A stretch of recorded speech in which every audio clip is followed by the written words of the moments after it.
In the previous two videos, you learned what AI is and the math underneath it. But there is still a hole in the middle of the story, a big one. How does a model actually learn? Not just that it trains on data. That tells you absolutely nothing. I mean the real mechanism. How does a pile of random numbers slowly turn into something that can recognize a face, write code, or even hold a conversation? There's one algorithm doing almost all of that work. It's called gradient descent. And by the end of this video, you won't just know what it is, you'll be able to picture it, code it, and spot it running inside every model you'll ever train. So let's open the black box, shall we? I'm going to start with a picture because once you see it, the math becomes obvious instead of scary. Imagine you're standing somewhere on a hill at night in total darkness. You can't see anything and your goal is get to the bottom of the valley. You have no map, no view. All you can feel is the slope of the ground right under your feet. So what do you do naturally? You feel which way is downhill. You take one small step in that direction. Then you feel the slope again, step again and again. Do that enough times and you end up at the bottom of the valley without ever seeing the entire landscape. That's gradient descent, the entire algorithm. The only thing we need to do now is to figure out what the hill actually is and what a step actually means. So let's make it concrete. The hill is a model's error. We call it the loss, a single number that measures how wrong the whole model currently is. Let me show you with the simplest model possible. Say we are trying to draw a straight line through some data points, predicting house prices from square footage.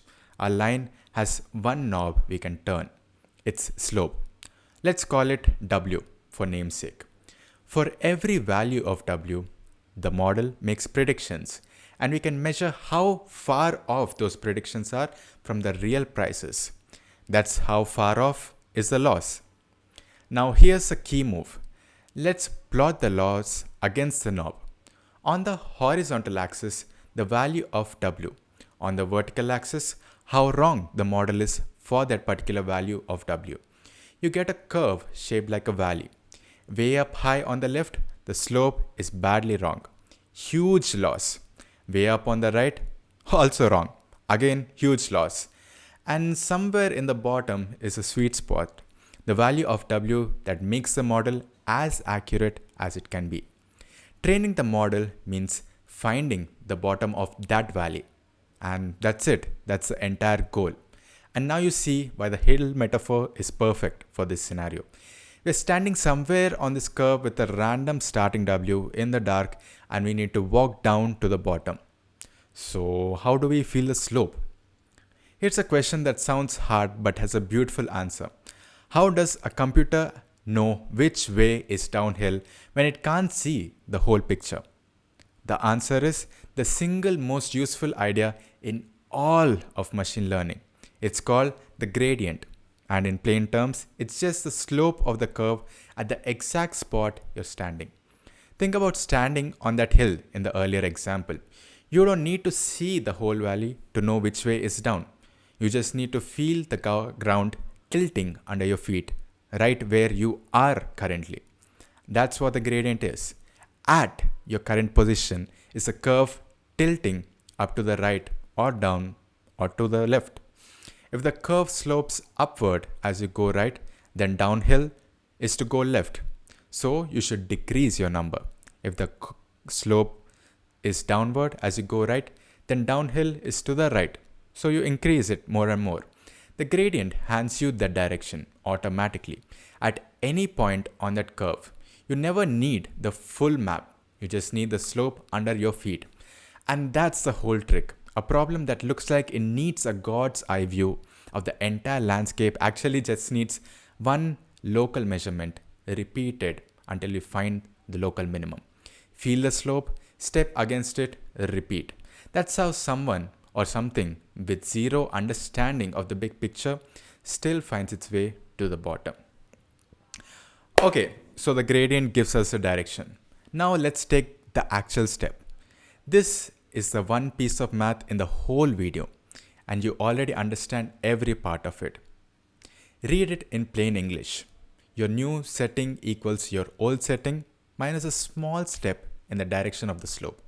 Three pieces: the old W, where you are standing, the gradient, which is the slope you just felt, and there's this thing called the learning rate, which is just how big of a step you take. So, why the minus sign? Because the gradient points uphill towards more error. So, since we want to go to the opposite direction towards less error, hence we subtract. We move against the slope, which is downhill. Let me run one step so it's real. Say you're standing at some W and you feel the slope is plus 4.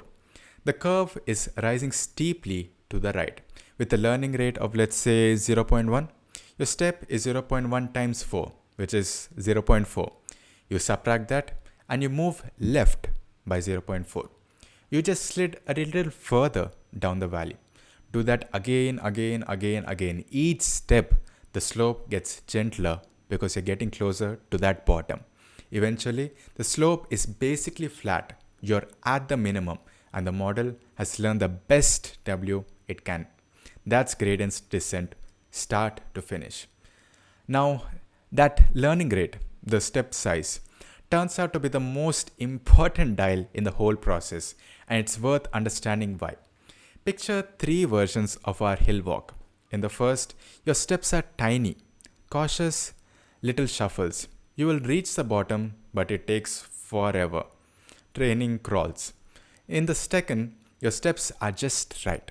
You stride down smoothly and settle into the valley faster. In the third, your steps are way too big. You leap so far that you overshoot the bottom completely and land partway up the other side. Then you overshoot back, you bounce around, or worse, you fly further out, ever jump, and the loss explodes to infinity. The last one has a nick. You'll see in real life.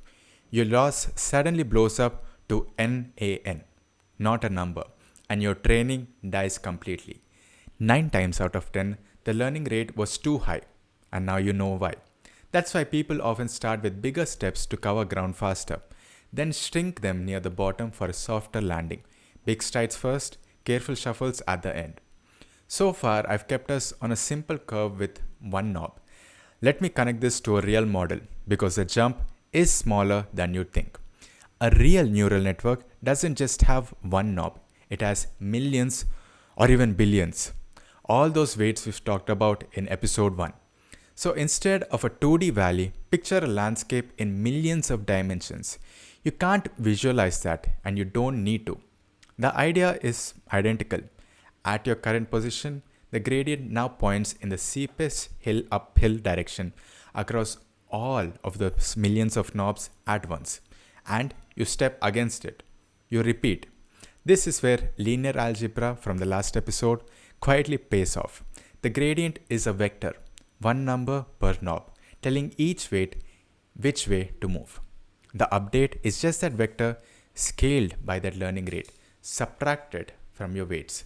Vectors and scaling, exactly what we've already learned. And here's what that looks like in actual code. Don't worry about memorizing it. Just watch how every line maps to something you now understand. You loop over your data. For each batch, the model makes predictions. That's a forward pass. You measure the loss, how wrong it was. Then one magic line, backward, computes the gradient, the slope for every single weight automatically. Then step applies our update rule. New weight equals old weight minus learning rate times gradient. Then you reset and repeat again and again. And that's it. So when someone says, I trained this model for 100 epochs, all they mean is that they ran this loop thousands of times, letting gradient descent nudge the weight downhill over and over until the loss is settled at the bottom. The thing that felt like magic 3 minutes ago is now 4 lines you can read. So let's bring it home, shall we? You came in with a black box. Models learn from data. But how? Well, now you got the actual answer. Learning is just walking downhill on a hill made of errors.